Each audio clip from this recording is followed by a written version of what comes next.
नमस्कार प्यारे साथियों। झारखंड के युवा हैं, उनके लिए बहुत ही खुशी की बात है कि सीजीएल परीक्षा का अब दूध का दूध पानी का पानी होने वाला है। यहाँ पे दो पक्ष हैं, एक को खुशी होगी तो दूसरे को मिर्ची लगेगी। हम दोनों पक्ष को खुश नहीं कर सकते हैं, यह 100% तय है। तो इसलिए आप सभी लोग ध्यान से देखेंगे और विस्तार पूर्वक देखें कि क्या मामला निकल करके आ रही है। इसमें चिंता और दुख करने की ज़रूरत नहीं है आप सभी को। एसएससी सीजीएल परीक्षा को लेकर के और प्रथम बार जेपीएससी परीक्षा हुई थी, दोनों का अब बम विस्फोट होने वाला है। इस जेपीएससी सीजीएल परीक्षा पेपर लीक मामले की जांच पूरी हो गई है। अब सीआईडी 24 फरवरी को क्या करेगी, सौंपेगी कोर्ट में रिपोर्ट, ये सीआईडी का कहना है। क्या है मामला? जेएसएससी के सीजीएल परीक्षा पेपर लीक मामले में सीआईडी ने अपनी जांच पूरी कर ली है। अब कोर्ट को जांच रिपोर्ट सौंपने की तैयारी में है। सीआईडी 24 फरवरी तक इस मामले की जांच रिपोर्ट कोर्ट को सौंप सकती है। पेपर लीक का विवाद सामने आने पर बाद झारखंड कोर्ट ने परीक्षा के फाइनल रिजल्ट जारी करने पर रोक लगा दी थी। इस मामले में कोर्ट में सुनवाई चल रही है और 22 फरवरी को हुई सुनवाई के दौरान हाईकोर्ट ने 4 सप्ताह के भीतर जांच से जुड़ी स्टेटस रिपोर्ट कोर्ट में पेश करने को कहा है। यहाँ पे देखिएगा, मैं बता रहा हूँ कि जब यह रिजल्ट आएगी तो बहुत सारे जेएमएम के और बीजेपी के भी नेता जो हैं से कुछ न कुछ नाम जरूर आएगा। एक गारंटी 100% आप लेकर के चलिएगा, ठीक है। क्योंकि यहाँ से बहुत सारे लोग ऐसे हैं, ठीक है, जो उनके काली करतूतों को अब पर्दाफाश होने वाला है। सीआईडी ने जांच के लिए बनाई 5 अधिकारियों की एसआईटी गठन की थी, ये सबको पता है। प्रश्न लीक मामले में रातू थाना में प्राथमिक दर्ज हुई थी। यह भी बहुत ही करस के बाद, बहुत ही मेहनत के बाद प्राथमिकी दर्ज कराई गई थी, जिसे सीआईडी ने टेक ओवर किया था और उसकी जांच के लिए सीआईडी ने एक एसआईटी गठित की थी। एसआईटी का नेतृत्व सीआईडी के डीजी संध्या रानी मेहता कर रही थी। वहीं टीम के सीआईडी की एसपी निधि द्विवेदी, रांची के ग्रामीण एसपी सुमित अग्रवाल, डीएसपी अमर कुमार पांडे और डीएसपी मुन्ना प्रसाद कर रहे हैं। दूसरा, यहाँ पे एक निर्देश कोर्ट में पेश करने के लिए तो बोला गया है, मतलब कोर्ट में पेश तो हो ही जाएगा।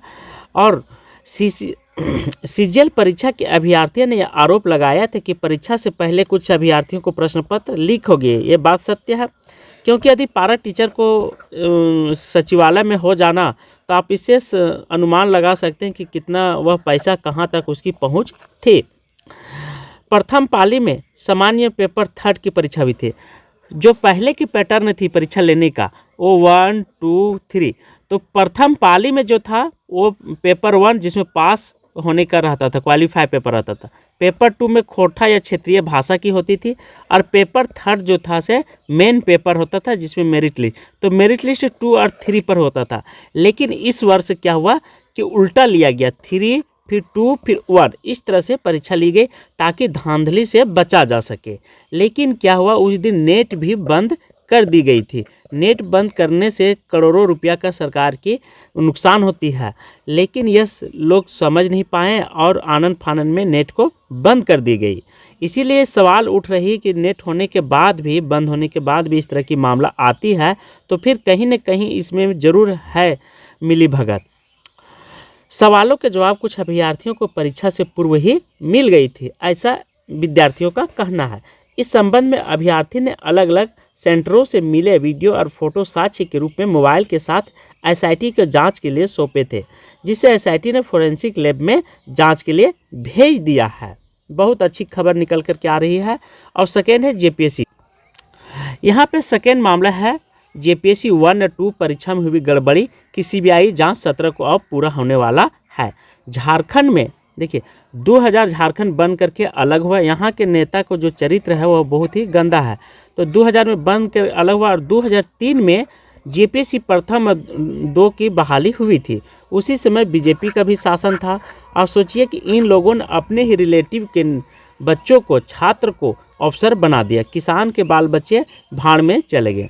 झारखंड हाईकोर्ट में बुधवार को जेएसएससी प्रथम, द्वितीय और अन्य परीक्षाओं में गड़बड़ी की सीबीआई जांच जल्द कराने की मांग वाली जनहित याचिका पर सुनवाई हुई है। यह बहुत ही खुशी की बात है।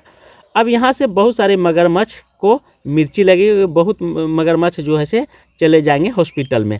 हाई कोर्ट को जस्टिस मखोपाध्याय और जस्टिस AK राय की अदालत में सीबीआई ओर से पक्ष रखा गया। सीबीआई की ओर से अदालत को बताया गया कि इस मामले में सीबीआई की विशेष अदालत में पूरक शपथ पत्र दाखिल किया गया है। आरोप पत्र भी दाखिल कर दिया गया है। आरोप पत्र की कॉपी हाईकोर्ट में भी पेश की गई। पक्ष सुनने के बाद अदालत ने मामले की अगली सुनवाई 17 मार्च को निर्धारित की है। मालूम है कि बुद्धदेव उरांव ने जनहित याचिका दाखिल की। इसमें कहा गया है कि जेपीएससी प्रथम और द्वितीय परीक्षा में गड़बड़ी की गई है। इसकी सीबीआई से जांच कराई जा रही है, लेकिन अभी तक जांच पूरी नहीं हो पाई है। याचिकाकर्ता ने जेपीएससी के अधिकारियों पर अपने कर्मियों और आयोग के पास कराने का आरोप लगाया है। ऐसे लोगों को पद से हटाते हुए सीबीआई जांच जल्द कराने की मांग कही गई। ये सीबीआई का कथन है। प्रथम समिति उप समाहर्ता परीक्षा पर सुनवाई पूरी, आदेश सुरक्षित रखा गया है, ये सीबीआई का कहना है। झारखंड हाईकोर्ट में बुधवार को जेसीसी प्रथम समिति उप समाहर्ता प्रतियोगिता परीक्षा को लेकर दायर याचिका पर सुनवाई हुई। प्रार्थियों की ओर से वरीय अधिवक्ता अजीत कुमार और अधिवक्ता मनोज टंडन पक्ष रखा गया। उन्होंने अदालत को बताया कि प्रथम समिति उप समाहर्ता प्रतियोगिता परीक्षा में जेपीएससी 27 प्रश्नों को रिपीट किया गया। यहाँ पे कहा जाए तो बहुत बड़ा धांधली दिखाई दे रहा है। यदि जब तक नहीं एक दो बार इस तरह से पकड़े नहीं जाएंगे, तब तक झारखंड में कभी सुधार होने वाला नहीं है। इसी तरह से चल आज देख रहे हैं कि झारखंड में सीजीएल की परीक्षा, झारखंड में पीजीटी की परीक्षा जो हुई है, इसमें भी 18 से 20 लाख रुपये तक की नीलामी हुई है पेपर का। ठीक है, तो कहीं ना कहीं यहाँ के अफसर और नेता का मिली भगत होती है, तभी तो ऊपर जब तक आदेश नहीं होता, नीचे का किसी भी व्यक्ति का हिम्मत नहीं होती है कि वो इस तरह की धांधली कर सके। भले जब तक आग लगती नहीं तब तक धुआं उठता नहीं, ये भी बात सत्य है। इसके लिए यहाँ के मेन है कि यहाँ बहुत सारे जनता, बहुत सारे स्टूडेंट हैं से भोले भाले हैं। ठीक है, उसी के फ़ायदा यहाँ के लोग उठा रहे हैं, बाहरी लोग और कुछ यहाँ के नेता लोग मिलजुल करके। तो इसके लिए क्या करना पड़ेगा, जागरूक रहना पड़ेगा और शांत स्वभाव का नहीं, उग्र होकर के आंदोलन प्रदर्शन करना होगा, ताकि इन लोगों को। दूसरी बात यह है कि हम लोग वोट देते हैं, लेकिन सदन में क्या है, इन लोग कभी भी पक्ष का जो है ना, विपक्ष का बहुत बड़ा भूमिका होती है, लेकिन विपक्ष क्या करती है कि हम लोग छात्रों के बारे में ज़रा सा भी नहीं सोचती है। जिस दिन विपक्ष सोचना स्टार्ट कर देगा, उस दिन पक्ष का जो है से बहुत बड़ा होता है। जैसे घोड़ा में आप देखते हैं, रेस होती है घोड़ा दो, तो घोड़ा क्या, घोड़ा का लगान होती है विपक्ष। ठीक है, खींचने के काम करती है। यदि तेज़ जा रही है तो उसे खींचने के, आप चाहे अच्छा काम करें, लेकिन विपक्ष का काम है उससे संज्ञान लेना, उसको विरोध करना। ठीक है, लेकिन विपक्ष यहाँ पे क्या है, यहाँ सारे लोग जितने भी विपक्ष बीजेपी के नेता लोग हैं विपक्ष में बैठते हैं, वो बच्चे के समान है। इनको केवल अपने पेट चलाने से मतलब है, इनको कोई मतलब नहीं छात्र से। ठीक है, भले आप यार हम कहते कि बीजेपी का ये कुछ नहीं, आप देख रहे हैं विपक्ष के लोग एक भी सदन में कैबिनेट में जा कर के कुछ नहीं बोलते हैं।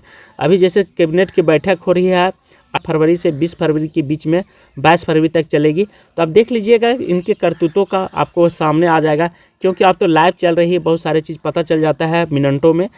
तो इसीलिए कहते कि पढ़े लिखे, जैसे जयराम महतो ने एक ही सदन में एक व्यक्ति हैं, छात्र नेता हैं, और पूरे सदन को हिला करके रख देते हैं। तो ऐसे मुखर होकर के बोलने वाला व्यक्ति होना चाहिए। ठीक है, जिससे लोग अफसर सब डरे।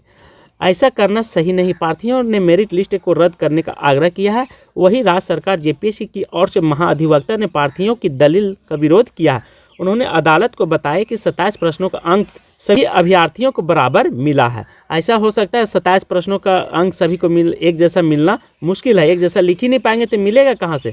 इसमें कोई गड़बड़ी नहीं हुई है, यह याचिका सुनवाई योग्य नहीं है, ऐसा यहाँ के लोगों का कहना है। इसे खारिज किया जाना चाहिए। सफल अभ्यर्थियों की ओर से अधिवक्ता अमृता वर्ष ने पक्ष रखा है। सभी पक्षों को सुनाने के बाद अदालत ने आदेश सुरक्षित रख लिया गया। मालूम हो कि प्रार्थी संजय कुमार भगत अन्य ने याचिका दाखिल करके जेपीएससी की ओर से जारी मेरिट लिस्ट रद्द करने को आग्रह किया है। अब इन लोगों को क्या है, 2003 में अफसर बने हैं। ठीक है, जो लोग अब 2003 में अफसर बने अब रिटायर कर जाएंगे 2023 में। तो 2023 में रिटायर कर जाएंगे तो समझ लीजिए तो 20 वर्ष इन लोगों ने नौकरी कर लिए। जितना इन लोग का इनकम था लूटने का वो सब लूट करके अपना एक पीढ़ी मजबूत कर लिए हैं। तो सीबीआई भी बहुत तेज़ी से काम करना चाहिए, तुरंत करना चाहिए आनन फानन में, जिससे तुरंत पकड़ा जाए। तो आज की क्लास में यहीं पे समाप्त कर रहा हूँ। थैंक यू, धन्यवाद।